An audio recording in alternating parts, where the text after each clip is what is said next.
Good afternoon, everyone. Welcome, welcome, welcome. This is Ida Hussein from Polaron Language Services speaking.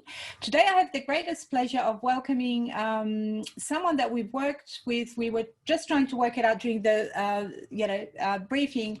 About 5 years now, Gabriel, is that right? Yes, it's about 5 years. It's been a pleasurable 5 years to work with you guys. But also challenging, right? Let's face it. Oh, look, everything is challenging, but as long as everybody that works together, and that's what we've been able to do, work as a team, which has been fantastic. Right, and that's why we love you to bits, Gabriel. So Gabriel runs his own company, and he'll be able to explain to you shortly about what he does and who he works with and how potentially he could assist you. But today we wanted to talk about data and security.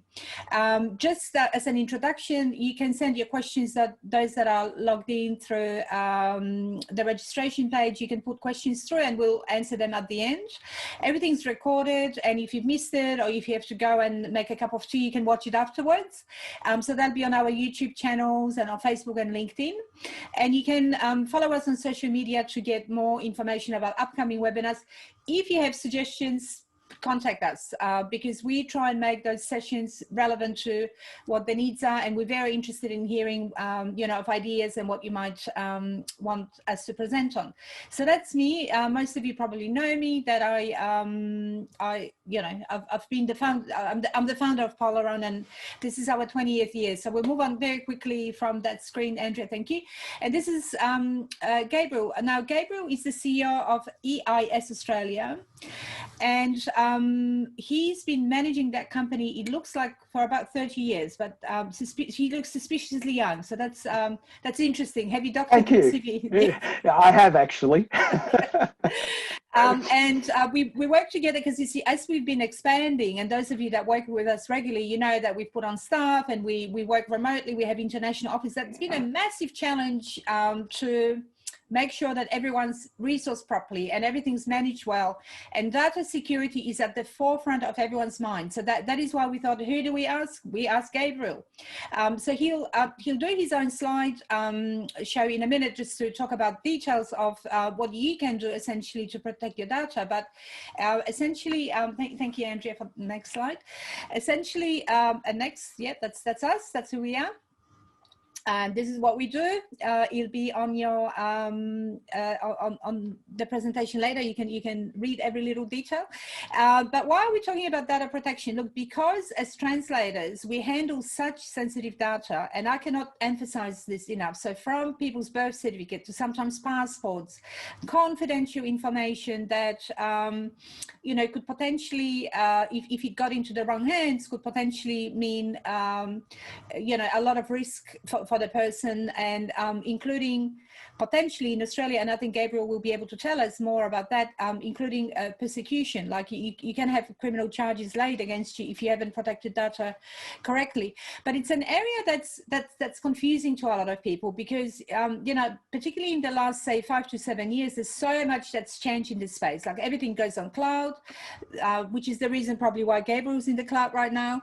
But we like when we do stuff online, sometimes we get this thing that says, read our terms and conditions, and we just automatically click yes, I agree. But that could mean all kinds of things to our data, because there are providers from Amazon to Microsoft who store this data in a mythical place somewhere in the cloud. So ethics around that and knowledge around that is really important, so that we know exactly where our data is stored. So you may have heard, for example, that TikTok, which is a Chinese social media platform, President Trump in America has talked about banning it. And you think, well, that's a bit strange, like it's just a bit of fun.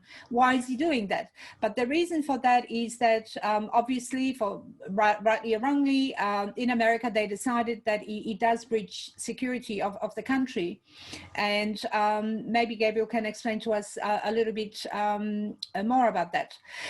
So, when we talk about our clients, and that might include us or your other, clients, including private individuals. maintaining data security is very, very important. And, you know, it's not an issue 99% of the time, but that 1% of the time can be a problem. So we need to be compliant, and, you know, people need to be able to trust us. So it's around that our session today is structured.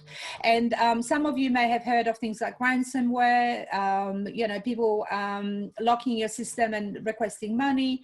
All kinds of things happen out there in the digital space, on the internet, that Gabriel's going to cover, and hopefully, and I know for sure that we're going to learn more about, a lot more about what we can do to make that data more secure. So Gabriel, over to you now, and just remember that you can put questions through to the chat box, and we'll leave about 15 minutes for questions afterwards, and you can contact Gabriel if you want extra support for yourself. Over to you, Gabriel.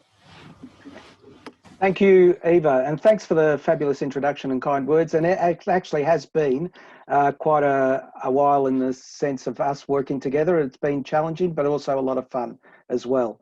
Now, I think the screen, yep, that's it.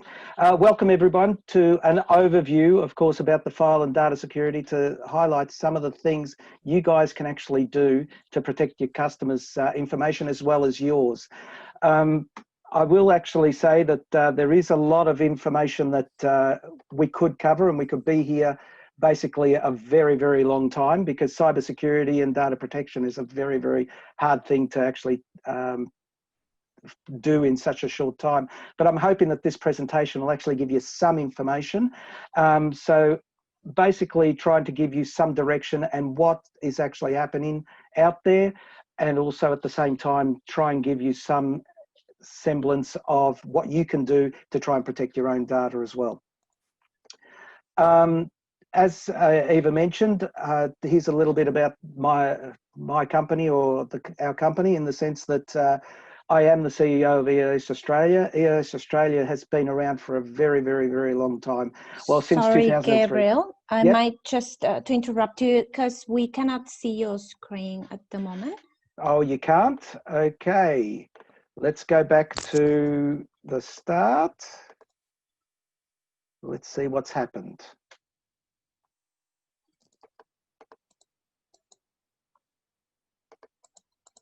Let us see. This is technology at its best, isn't it?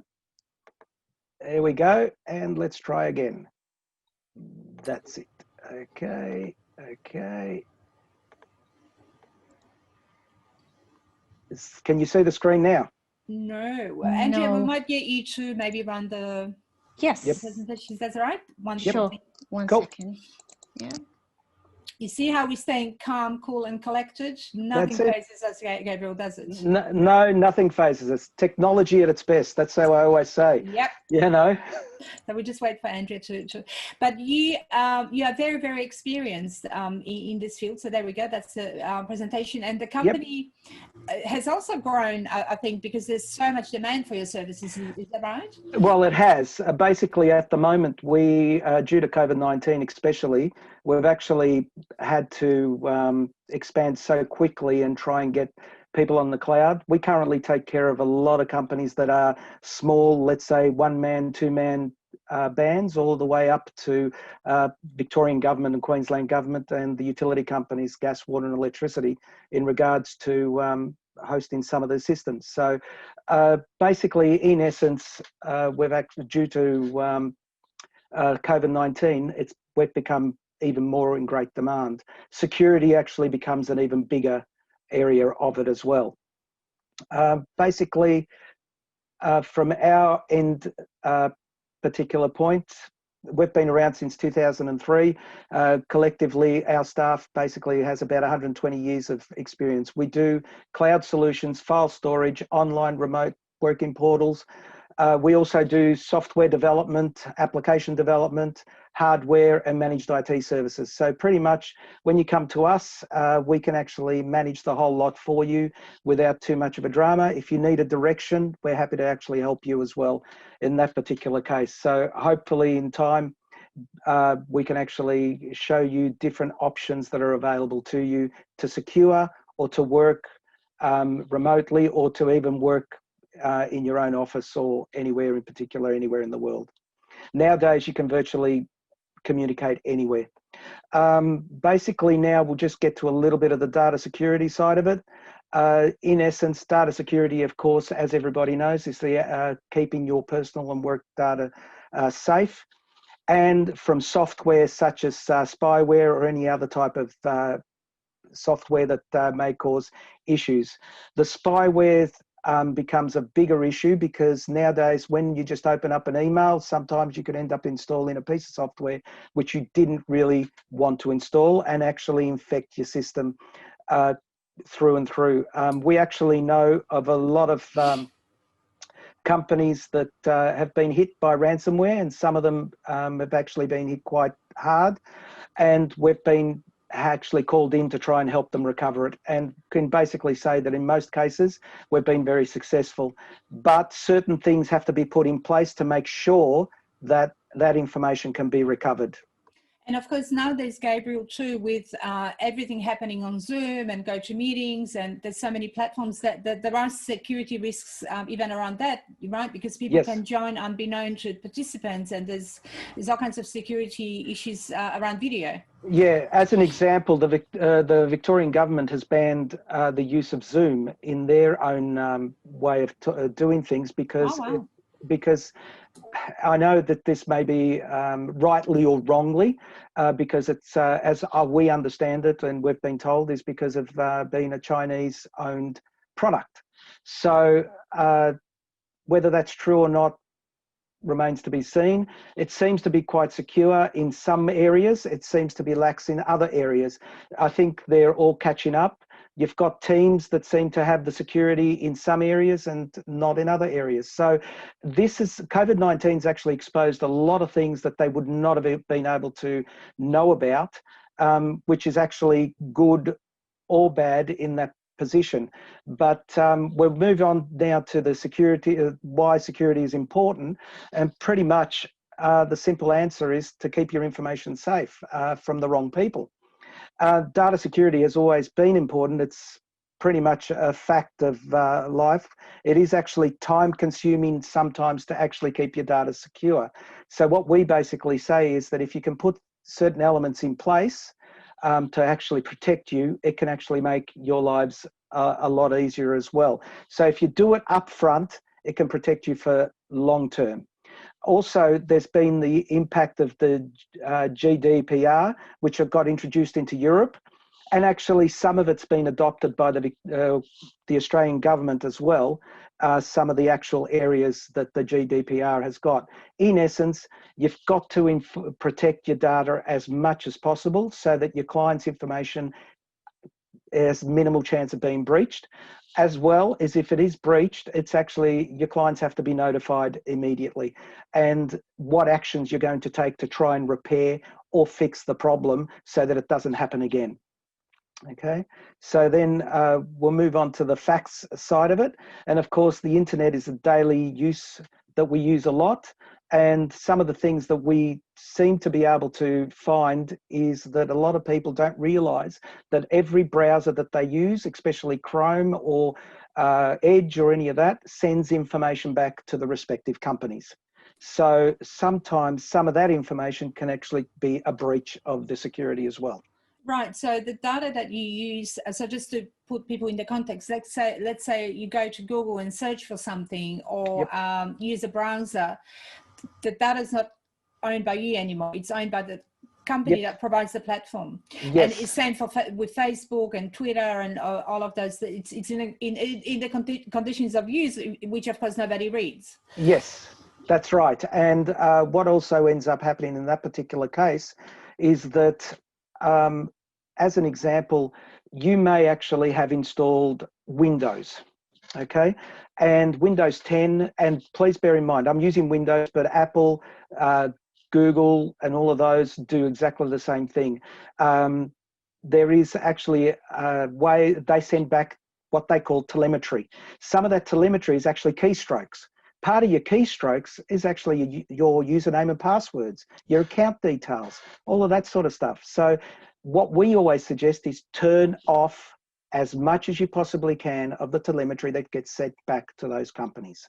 Okay, and please bear in mind, it's not just those companies. There's other companies out there. When you install a piece of software, please check the terms and conditions, because some of it, and they say, oh, look, it's protected under their privacy. But if they get breached, your data gets breached. Right. And some of the information you've put there on the screen is just shocking.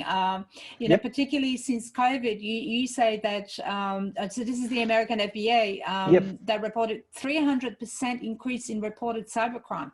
That's quite shocking, isn't it? It is very, very shocking. It's just horrendously shocking, because that means at this particular point, the amount of people that are actually getting attacked has increased exponentially, and we've actually had to increase our security to match it, even though we've been very, very secure, and we've been lucky that EasyCloud, our platform, has been, up until now, knock on wood, has never been breached so far. But basically, from our particular point, we've actually had to be more vigilant, more attentive, and more on top of things, because things have actually increased so much. And the funny thing is, and it's not expected, is that the small businesses are one of the biggest targets. Right. Is that because they less protected than bigger companies, essentially? Is that, would you say? Yes. And I'm also shocked by the human error statistic there. So 95%, and also healthcare, because many of us in the interpreting, translating space work within healthcare. Yes. And I've once heard of this case, not in a healthcare system, but in Target in America, where they broke into their database and got access to credit card information through air conditioning, I think, because you know, everything's now is you know, they call it what, Internet of Things. So everything's got some sort of a internet connection built in, and I think sometimes you might not think that something is a channel for a criminal to get in, but it is. And you know, again, I'm looking at that, and it's quite a worry that this is happening, right? Yes, it is. It's an extreme worry, because from our point of view, the way we're sort of seeing it is the amount of Internet of Things or different computer systems or software that actually interlink and integrate. Even though the benefits are there, there's also the chance of being exposed as well. So what needs to happen is then the next level of security needs to come into play to see whether you're actually exposed. And that's where you've basically got to find out what the software does, what the Internet of Things does, and where it actually integrates. We basically find that the cost is just astronomical, especially to Australian businesses. Right, and it's even, you know, so some of it is, I think, peddled by conspiracy theories, but, you know, you have devices that now you can, you know, turn your fridge off with when you are out of the home. There's all kinds of interconnected things, including your fridge, and some of it does pose security breaches. So, yeah, very interesting. Yeah, and it is. It's quite an interesting side of it. And now some of the risks that you've actually got coming up, basically brute force attacks, access to open devices. Lots of people leave their computers unlocked. Please lock them. Okay, even your mobile phones, lock them. Also, emails, opening up an infected email attachment. Also, people getting hacked, brute force attacks, one of the hacking side of it. Sometimes they hack by actually just ringing you up and asking you to put in TeamViewer or anything like that on there. A lot of Wi-Fis are not even password protected out there. So it's just unbelievable. You basically never give your passwords away. Be very, very careful on that side of it as well. And Gabriel, when you talk about TeamViewer, it's a software that we've got at our end, so that if we have a problem, you can actually log in and see what's happening on our PC. Is that right? Yes, that's correct. If it's used by legitimately, it's not a problem. But what some companies actually do, and basically the con artists, what we call from a social engineering, they actually ring you up and they actually say they're either from Telstra or from Optus or from a reputable company. And even though the company may be reputable, but the person may not be. And then they ask you a lot of questions, and they actually say, look, there's an actual problem. And this actually happened to me. Oh, there's a problem with your computer. Now, I know straight away that there wasn't, but a lot of people have actually fallen into the trap where they actually say, yeah, okay, what do I need to do? They download TeamViewer, they download AnyDesk or any of these, or Splashtop, and they actually give those people access. And what those people do is install infected files or spyware that monitors the system and sends back all the keystrokes. So we just had a question about the keystrokes. Can we get you to explain what that means in a bit more detail? Because there's quite a few people interested in that. Okay, you know, when you actually are typing up a letter, you're actually, every time you hit that keyboard, it's a keystroke. Okay, so if you type the letter I, it's a keystroke. If you type the letter, like in example, if I type my own name, Gabriel, it's basically G-A-B-R-I. Each one of those letters is a keystroke. Okay, so G will be sent back, and usually the ASCII character will be sent back, and they'll have software which will reset it and know what you've actually typed. Right. So what that means essentially, I think, and correct me if I'm wrong, is if you type in your password, even though you can see just stars, they can recreate it and they can actually see what you've typed in. Yes. So let's say you log into your bank, they can recreate every single keystroke that you've made, including, you know, passwords, user numbers, all of that, and they can get access to your bank details. Yeah. Yes, that's the thing. That's why then double authentication or two-factor authentication or three-factor authentication was actually introduced, was to try and get around some of those, because you then end up with what's called man-in-the-middle attacks, where in some cases they don't actually grab your keystrokes, they get the information that's been sent across, and they can actually grab the information and send it back to them as well. It's very scary. So where else can security risks come from? You've covered a lot of them. So your phones, your you know, locking your computer, also you've got a whole list here, but also if you're using Wi-Fi somewhere out there and it's unsecured, that's a risk. Yeah, that's right. And that's the other side of it as well, because unsecured or free Wi-Fi is technically exposed, because if they lock it down, it wouldn't be free. So basically unsecured becomes a problem in that sense. And so we always recommend that if you can, unless absolutely necessary, do not use unsecured Wi-Fi or unsecured cloud services.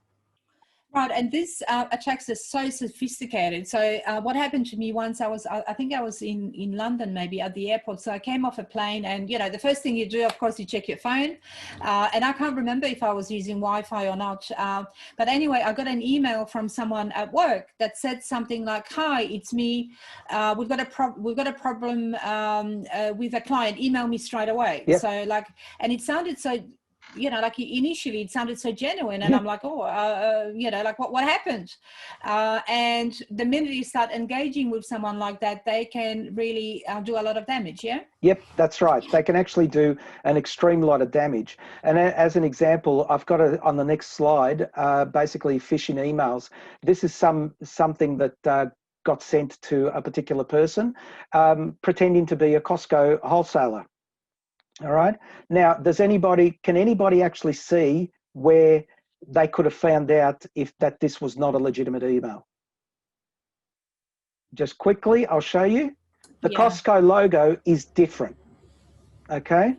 So, but not everybody knows that. And so it's a matter of actually being vigilant on the emails you receive, what you get from it, and all of those sort of things like that. So that's just one example. We've got a whole heap of other examples that we can go through. We received, some of our clients have actually said to us, oh, we've received an email that have said, oh, look, they hacked into our system and they've got me doing compromising positions and all of those sort of things. Now, we know that they haven't hacked into the system. Yeah. We know that full well, and we double check and make sure, no, it's just full on spam, that they actually grab you from a mailing list and they just spam out, and some people will get so scared they'll actually pay. And I think the other thing to pick up from this particular screenshot is that it says manager@cbcbuilding.com. Yeah. So it's not Costco at all, No. and it's but you know, you might not see it, especially if it comes on your phone. You know, you're rushing. You know, who knows? And especially if it looks as genuine as what you showed us, you just wouldn't know. Yeah, that's right. It's not that much of a big difference, and even a Costco staff member would actually think that it was normal, unless they actually knew where the email address came from. Okay. Yeah. Right. So. So basically, on the next slide is what we can some of the things we can do to actually keep some of your information safe. All right. Use secure online browsing or online portals with a secure server. What does that mean, Gabriel? Could you maybe expand on what a secure browser is? Are there any particular types we should be using? Is there settings that we need to adjust? Okay, well, you basically got some privacy settings that you can actually adjust in Edge and Google, and you've got incognito, which actually tries to keep things a little bit more secure and safe, which is actually a better option to use that. Google Chrome, just bearing in mind, like products like Google Chrome, they do send information back to Google itself. Edge will send information back to Microsoft. So you've got to basically understand that.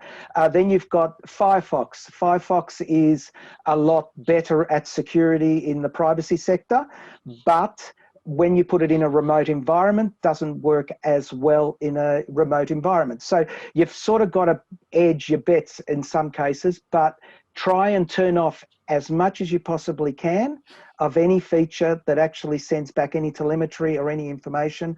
Turn on as many privacy settings as you possibly can.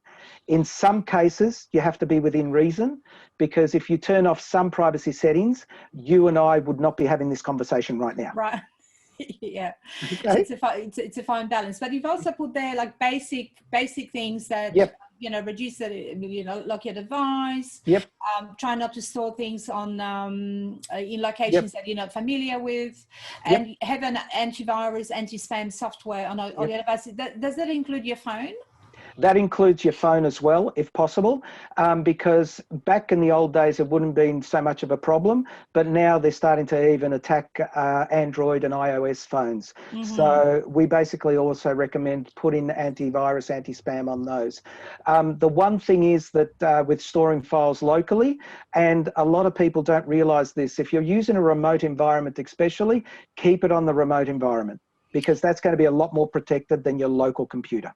Okay, and when you talk about local environment and remote environment, could you explain to us what you mean there? Because we use it, we know what that is, but maybe others don't.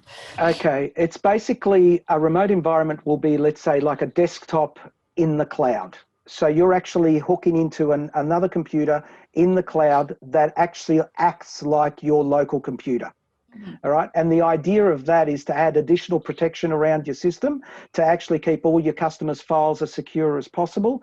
And also it actually adds another level of other protection, because it gets backed up regularly. And it also makes sure that you can actually be a little bit more vigilant in the sense of being able to say that your data is in a secure environment. Right. So as an example, at Polaron, we have a setup with Gabriel who, you know, all the files are located centrally.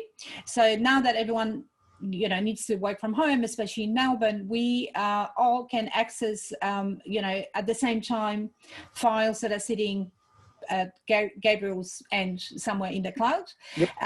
And everyone's computer is the same. So it's set up in such a way that all the security features are built in, and all our computers look the same. So we can't, for example, install software that's not approved. So this really works well for, you know, for companies that have to have, you know, the security features built in. Gabriel, another shock, avoid Dropbox, OneDrive, Google Drive. My God, everybody's using that, right? So what do we do? Okay, well, the thing is that if you've got files that you don't care that somebody's actually going to take a copy of, use them. That's not a problem, okay? And they're great products, don't get me wrong. I think they're fantastic.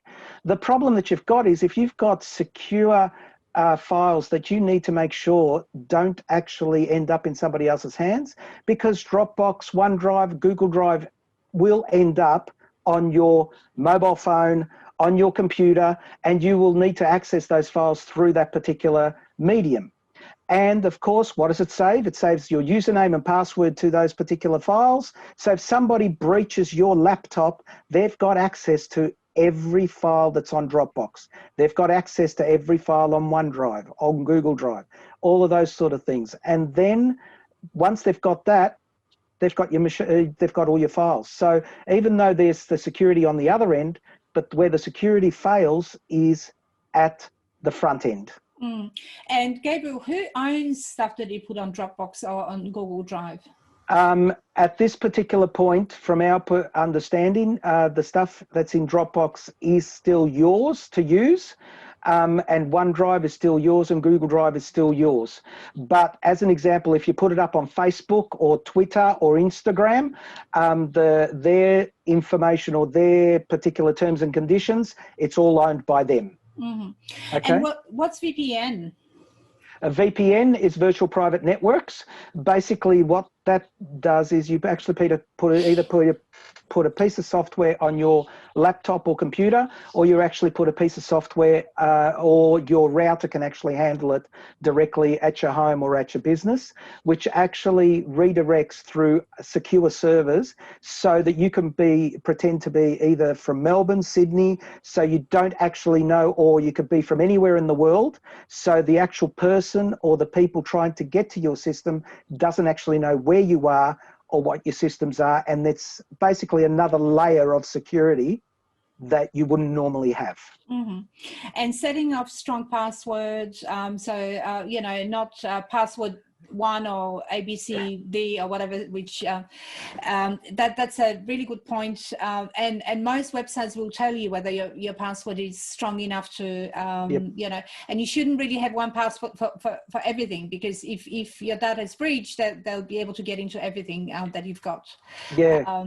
And I think nowadays they have, you know, phones have fingerprints or face login, which comes with its own set of security breaches. I've heard of someone who opened their phone and a photo was taken of their face, and then that's used to open other devices, right? Yep, that's correct. And that's all it takes, because at the moment, this technology is great in the sense of from a security point of view, but if it can't, at the moment, some of the technology can't distinguish between a photo and a real person. Mm-hmm. Some of it can, but it's the higher end areas that can. But when the higher end starts to drop down to a lower side and where it can be used readily, then it becomes a lot safer.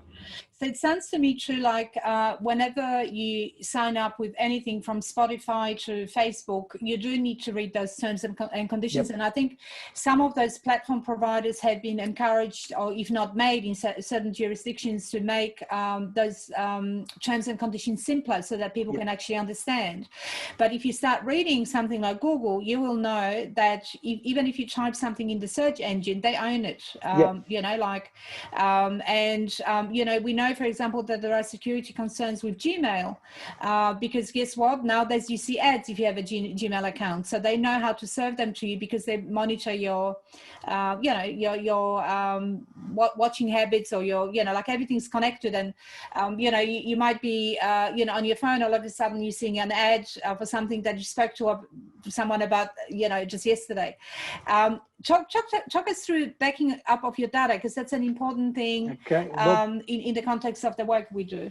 Yeah, well, in actual fact, I might say backing up your data, it has to be the most important of everything, because if you get hit with a virus, or you get hit with ransomware or anything of any nature, or even if somebody has made a mistake or deleted a file by accident, at least you can recover from it. But also beware that some of the data that's actually, if you back up to Apple or Microsoft or Google, even though they say it's in Australia, yes, the initial backup may be in Australia, but they have to back up their environments as well.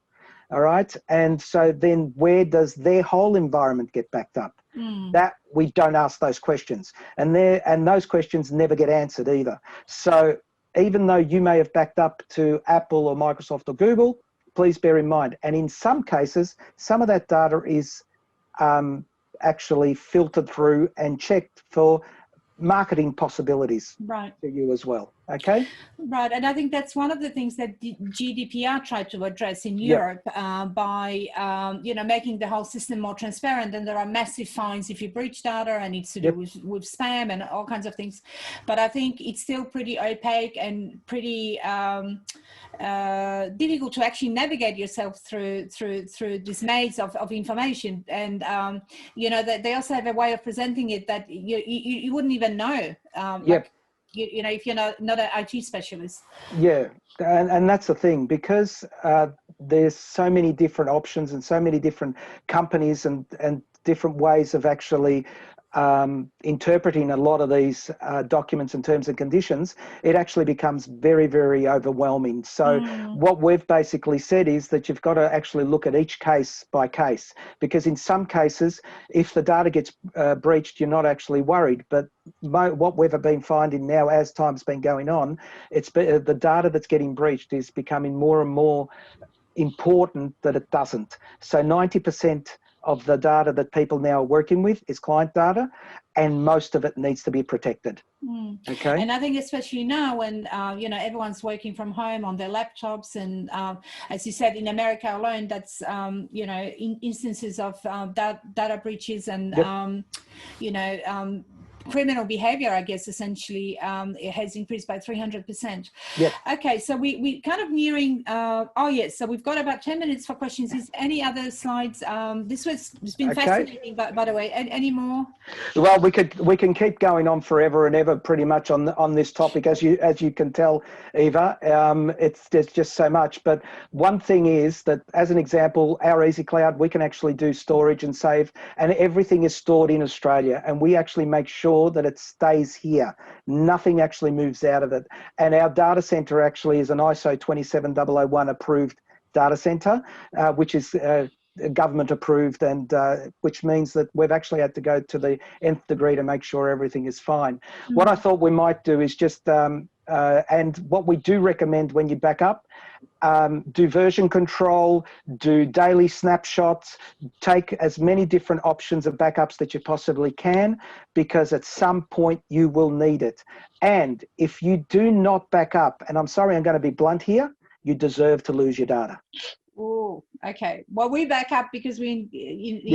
Don't worry, you're covered. You're covered. Right. Cool. So give us a quick summary, and then we have about 5 minutes for questions. Okay. Well, basically, quick and easy. The summary page. Double check all your emails before replying or sending personal information across to anyone. Make sure that it is from a legitimate source. And if you're not certain, delete the email. You're better off doing that or ringing up the person directly. Back up all your work and personal files. Do not put any files on your local environment if possible, or do not save your passwords to your bank accounts or to even websites. Even though they offer you to save it, do not save them onto your computer. Download security for your computer. In other words, antiviruses, VPNs, all of those sort of things. Lock your device when you're not in use. So if you walk away from your computer, lock it. Okay. Create strong passwords. Don't use password 1 or password 2 or the name of your dog or your date of birth, because most likely somebody will know it. And if you're going to work remotely, you always have to try and use the safest environment that you can find, and the safest, most protected environment as well. Okay, that's in a nutshell. That's been extremely, very, very, very interesting, very, very useful. Andrea, over to you for questions to Gabriel. Yes, thank you, Eva and Gabriel. We have a question from Daniela. How about receiving or sending sensitive documents from or to clients by email? For example, Yahoo, Gmail, etc. How secure are email attachments in that way? They're not very secure, because all it takes is somebody to actually breach your email account and they've got those files. Or on the other end, they breach their email account and they've got those files. So it's not very secure in that particular case. If you do want to send sensitive information to your clients, always use a portal such as our Easy portal, where they actually have to log in. You actually have a time frame of when that file is available, and then it'll lock off so that it's not accessible anymore. So you have total, complete control over the particular file itself. You can password protect it. There's Yes. quite a few different things that you can do. But yeah, any of the sort of more popular, whether it's Yahoo, Hotmail, or Gmail, there's a risk of security breaches. Yeah. Yeah, that's right. Even when you use Office 365, same sort of thing. Even though they may have gone to the nth degree to secure their servers, but there's always that element of the front end that can easily be breached. Thank you. Okay. Thank you, Gabriel and Eva. No. A question from Salim. What is multi-factor authenticator and when should I use it?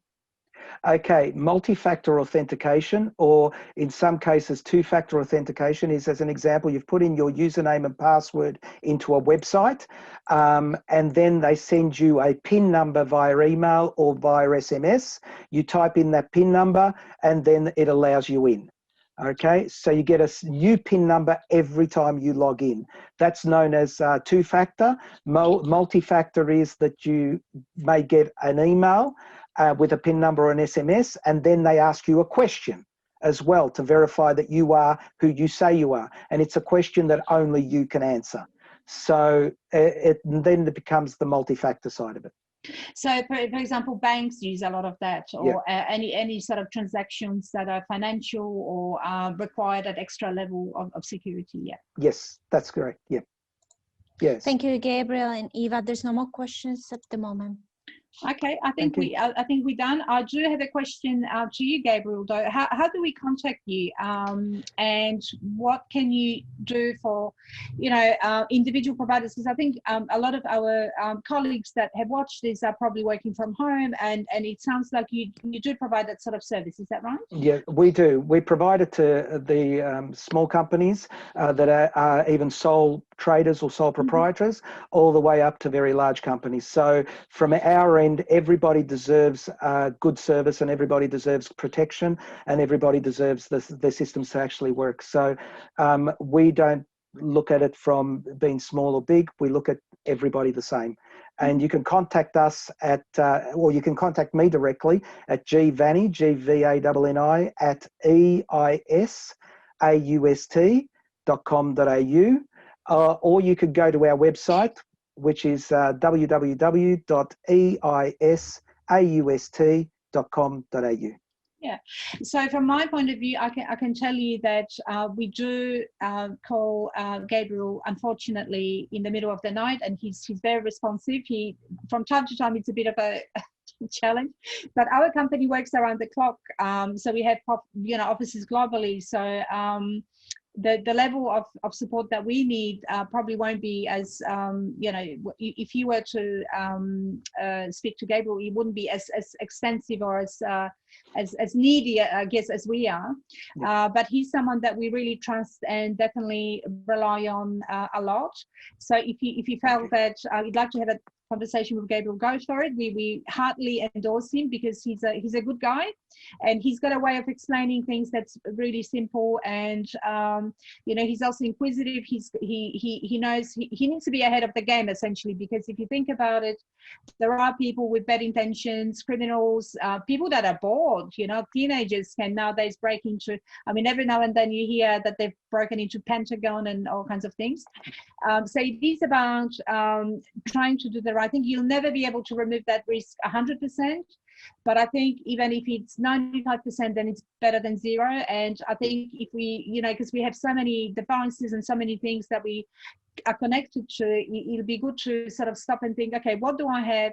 What can I do to make things more secure, particularly if you're dealing with information that is sensitive, so people's details and documents that are confidential.